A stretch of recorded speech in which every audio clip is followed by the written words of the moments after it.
Hey everybody, it's John Kadlic from Parallel Path with the latest edition of Trail Talks. Today I'm at beautiful Wonderland Lake in Boulder, Colorado with my friend Briana Boehmer. Bree will tell you a little bit about her background because part of what I'm excited about talking to her about today is she's done an amazing amount of different things, from being an athlete to being an entrepreneur to being a professor to being a mentor and a lot of things in between, and is very passionate about health and wellness. So thanks for joining me today, partner. Thank you, John. So maybe we could start with you Pleasure. telling everybody a little bit about what you're up to in your current role. Sure. And we'll go backwards in time a little bit and catch up on some of your upbringing and what got you to the person you are today. Awesome. Yeah, currently I'm part of a social impact startup. A little bit of a pivot from the space that I've been in the majority, well, pretty much all of my career, which is health and wellness.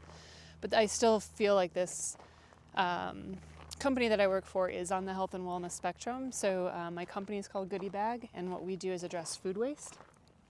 And we partner with local shops, bakeries, cafes that you go to. Any perfectly good food they have that is unsold, they can post to our platform. And then you, as a consumer, me as a consumer, can go get that food at 60 to 70% off. So you save food from going to the landfill, you help the shop recover some money, you get affordable food. It's kind of a win-win-win, and you don't put food back into the environment.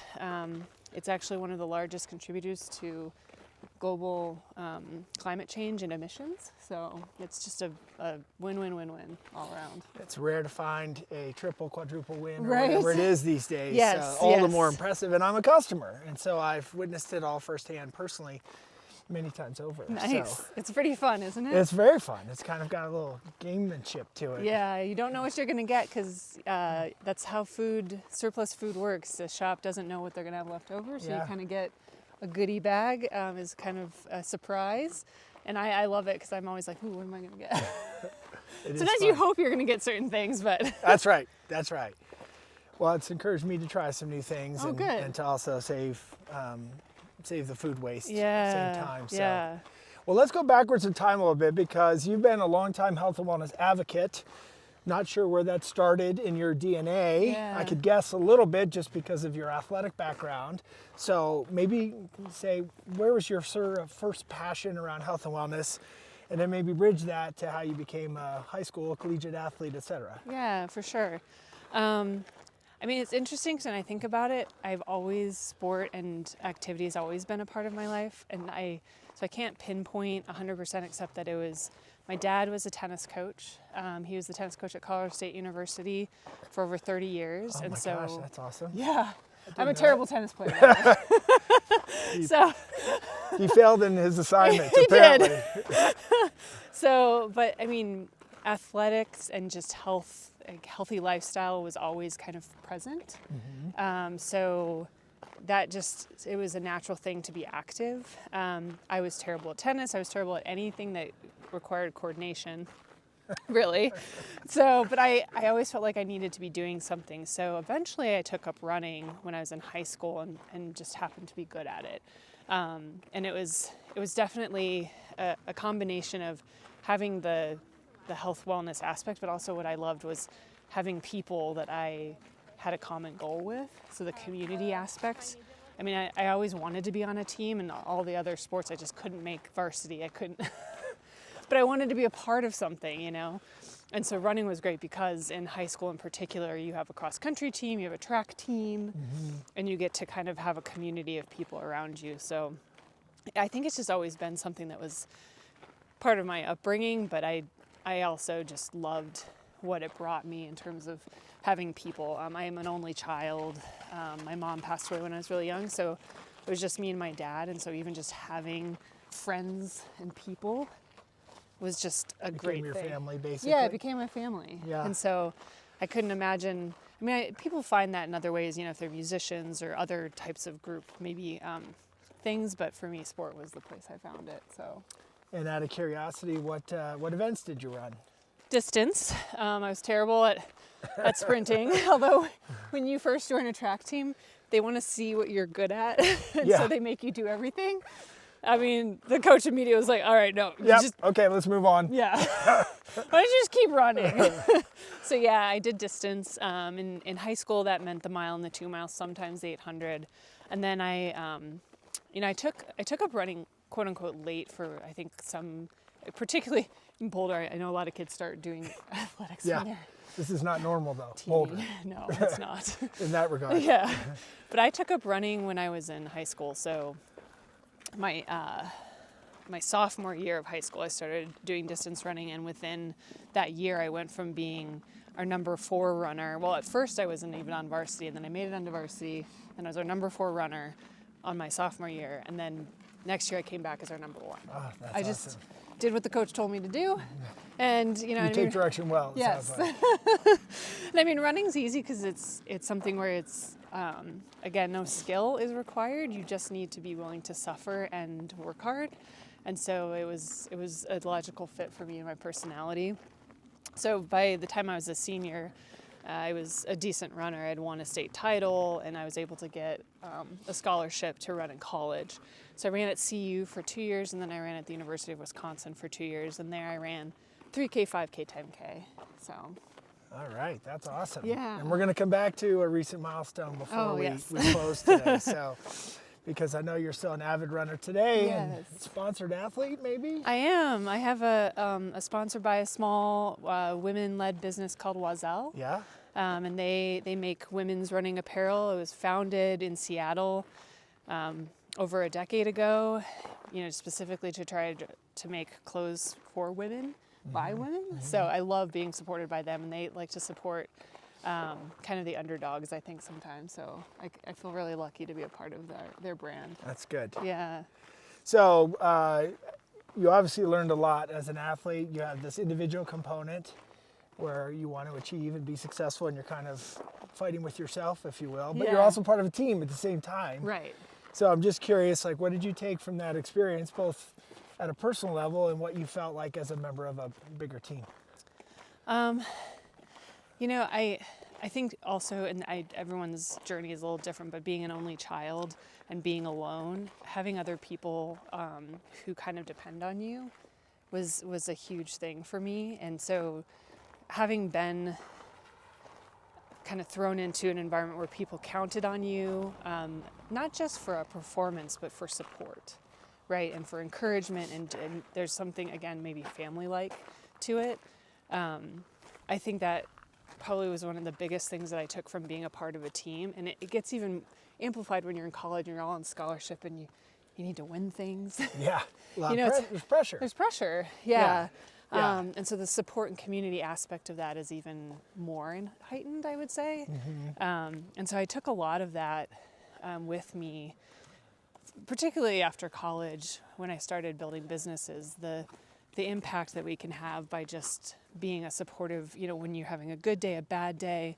You think about running in particular, I mean, you come to practice and you're working really hard. And some people are having a good day and some people are not having a good day. And how are you showing up for each other and supporting each other to get through it, not just on that day, but day after day? Yeah. So, there's a lot of metaphors sometimes with sport and life, but gosh, it taught me how to be like a multifaceted friend, and being there for people when they're having success and cheering them on, but also at the low points. And I don't know if I would have found that, particularly, again, only child, home alone a lot, not a lot of people around. Right. Sport really allowed me to have the team aspect of the sport. That's interesting, because you have good days and bad days in life as an athlete and so forth and so on, but you don't necessarily learn how to be there on those rough days unless it's a learned experience. Right. Yours was through athletics because you didn't have a home life that maybe fostered that just because of your unique situation. Right.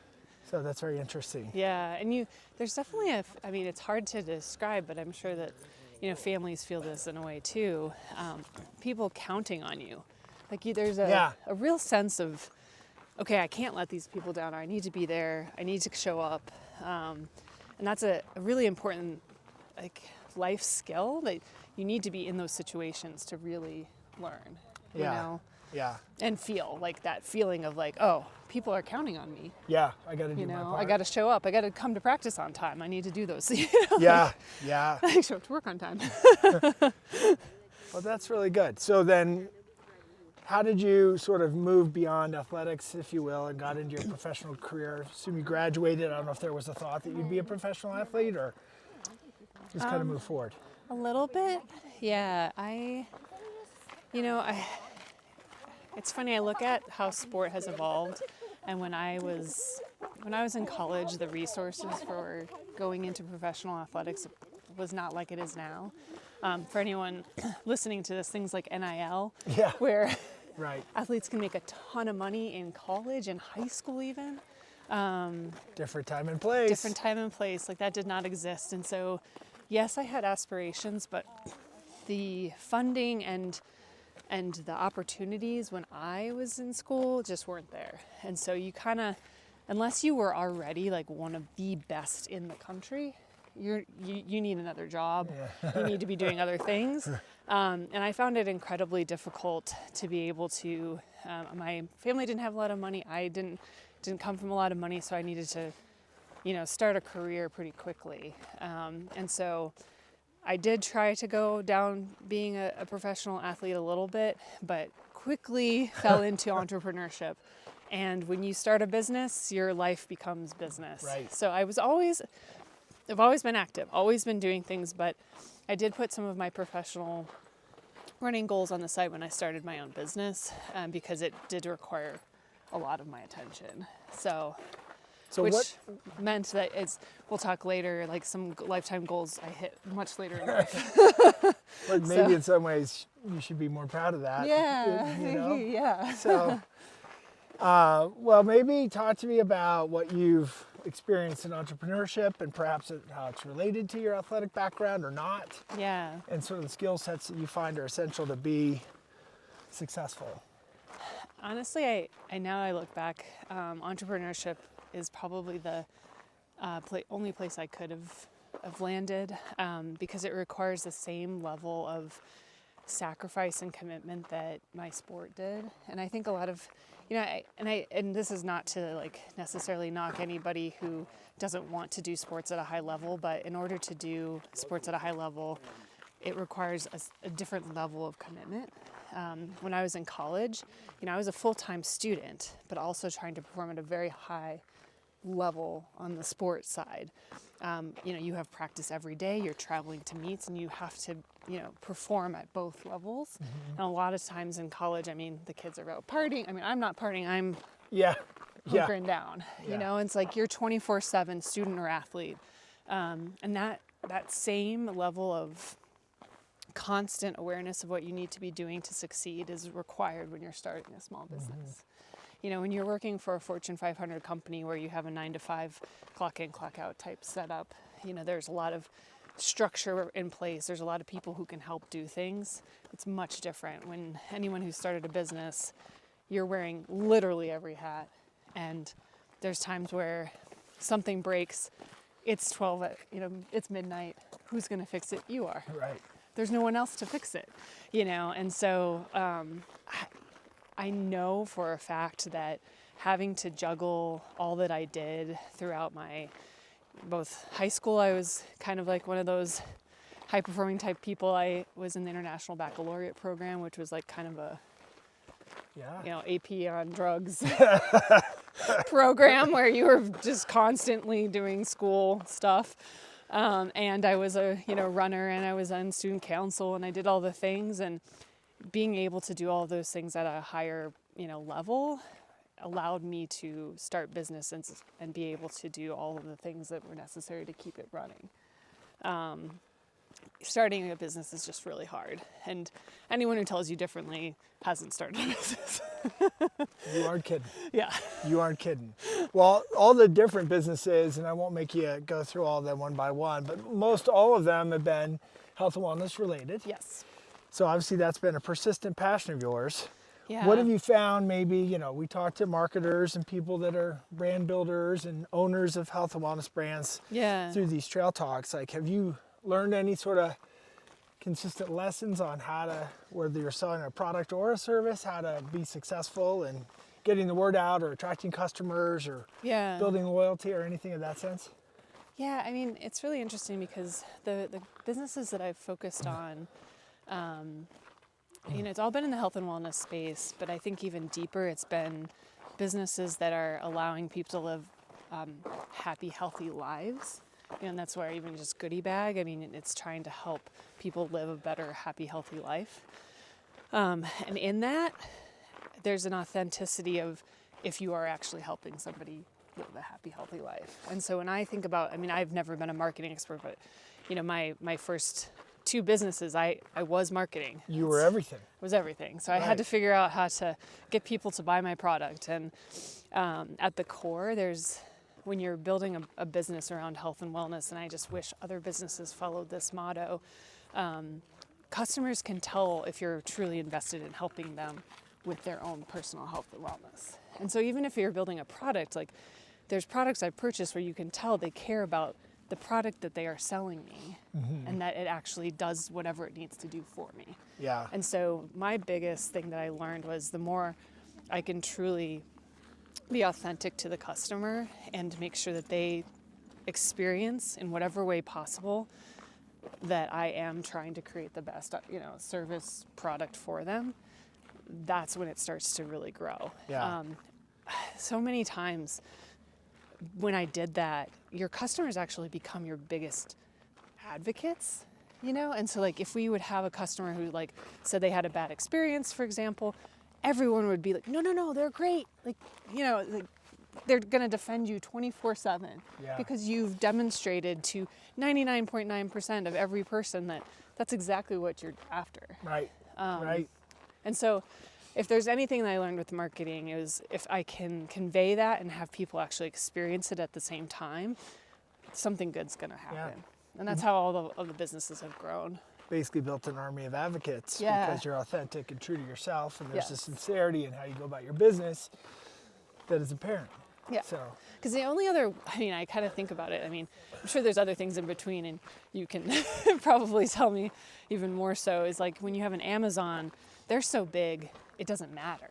Like people depend on the service because it's become such a structure in their lives. But for small businesses trying to grow that aren't Amazon, what is it that you're actually doing that's getting people to want to purchase your product? yeah. Because they don't depend on you. So what is it? And that's where I think that authentic, yes, I'm providing something that they feel like they're a part of. Yeah.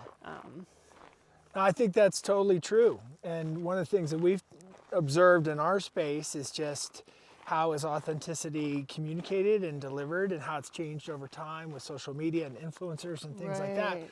And it's easy to be negative and a skeptic about influencers. Yeah. Because especially in the health and wellness space, the old sources of truth, doctors, nurses, nutritionists, mental health professionals, whatever it was, Yeah. in some ways have been usurped or at least put on equal plane Yes. with an everyday influencer. And in Yes. some cases, you could argue that's bad, perhaps, but in other Right. cases, those people are coming at it most likely from an authentic place for themselves personally, Right. and there's a relatability to that. Yeah. So it's like, oh, Bree's talking about something personal to her. I know Bree, and so I could Yeah. sort of draft off your authenticity, Right. even if you're not a medical doctor or you're not a fitness professional or whatever the case might be. Right. So I think just the way authenticity is sort of communicated is evolved, Yeah. even in the last 5 to 10 years, I'd say. It's really interesting because I've always meant to ask you about that because, there's obviously like that, and I'm sure you guys deal with this. I know we deal with, there's the authenticity where the person is like truly speaking to their experience or, something truthful that's happened. And then there's obviously another realm of people who are just selling snake oil or whatever. Exactly. And that's difficult because how does the consumer? Yeah, and I think that's going to become even more pronounced with AI. Yes. And so you're going to be like, what is real and what's fake? And what does that even mean right now? Right. And so I think we're headed to some unprecedented times that I think is going to put a lot of pressure on the consumer to be even more scrutinizing and discerning Yeah. in how You they go hope they about. are. Well, you hope, Yeah. but inevitably people are going to fall for the snake oil. I mean, it's just that's gone back from like the dawn of time. I think Yeah, there's always that's a going to good be point. somebody out there Yeah. who takes you down the wrong path.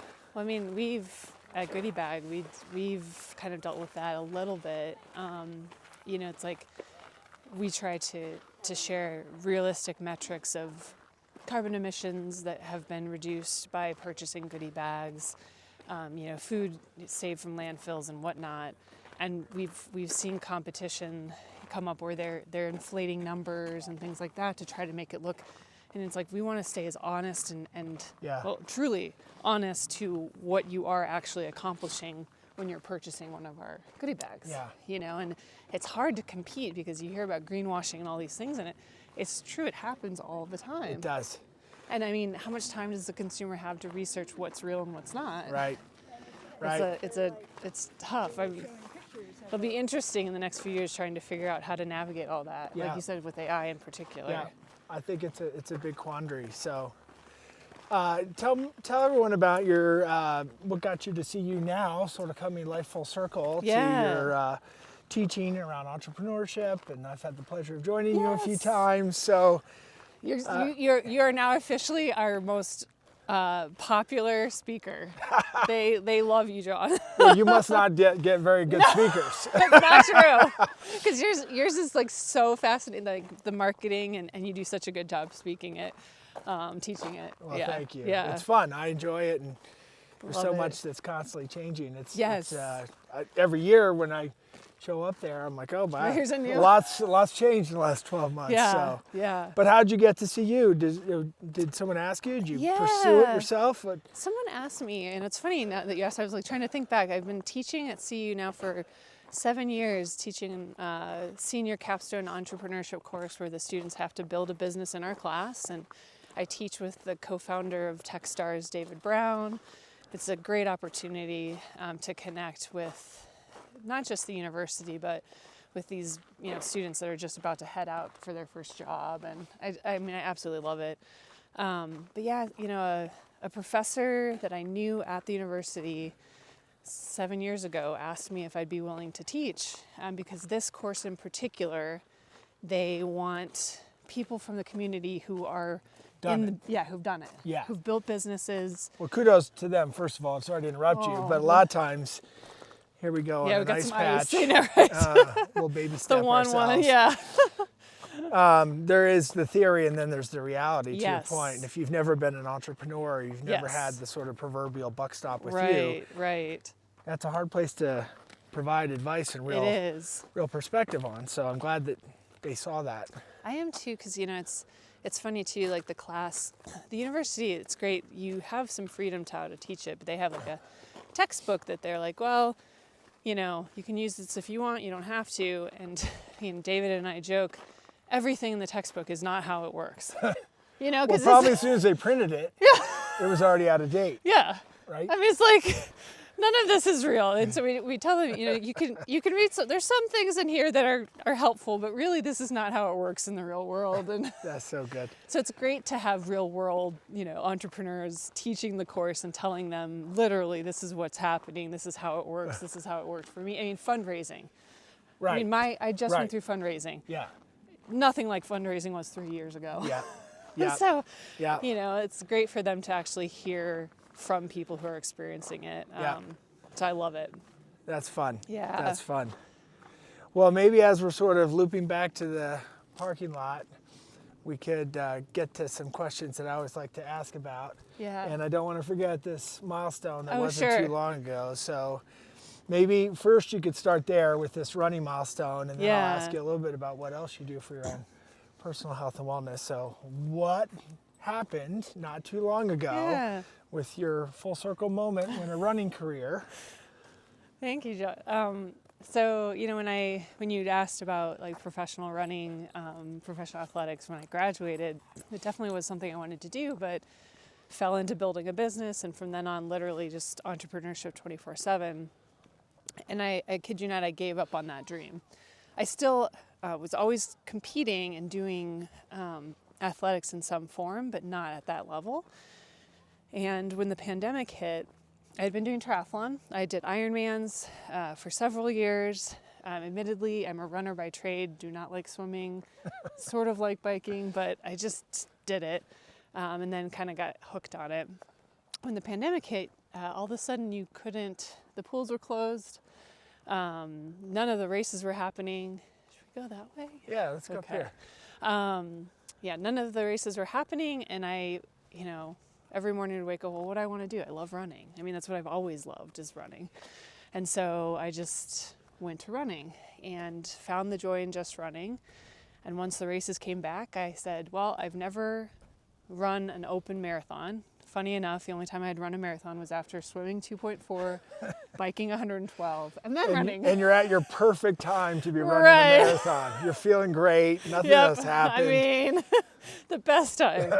And so I was like, I just want to run an open marathon. So truly just ran for the joy of it and trained for the joy of it. Went to a marathon. I was 42 years old, almost 43, and happened to hit the Olympic qualifying time in the marathon at the race. And that was something I had wanted to do when I was in my 20s.